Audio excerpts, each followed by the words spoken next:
Hi guys, here most of them get wrong answer for this problem, wrong order. Here 7 plus 7 is 14 times here's 7 by 7.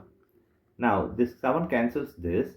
Here we have this 14 is the wrong answer. As per this order of operations PEMDAS, this 14 is the wrong answer. Here we are going to introduce this PEMDAS rule from order of operation to solve this problem in correct order. This is bracket.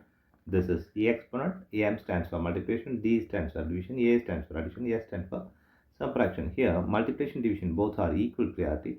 Also this addition subtractions both are equal priority. For this equal priority, we are going to introduce this left to right rule in the problem. Now we are going to solve this problem in correct order by using this order of operations PEMDAS.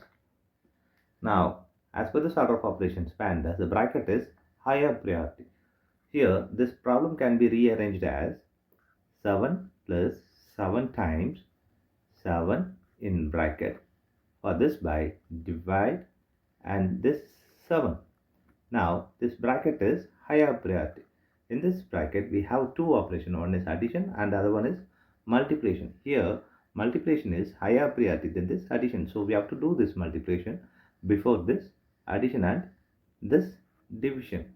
Here 7 plus here 7 times 7 is 49 divided by 7. Now 7 plus 49 is 58 divided by 7. Now 58 divided by 7 is 8 is the correct answer.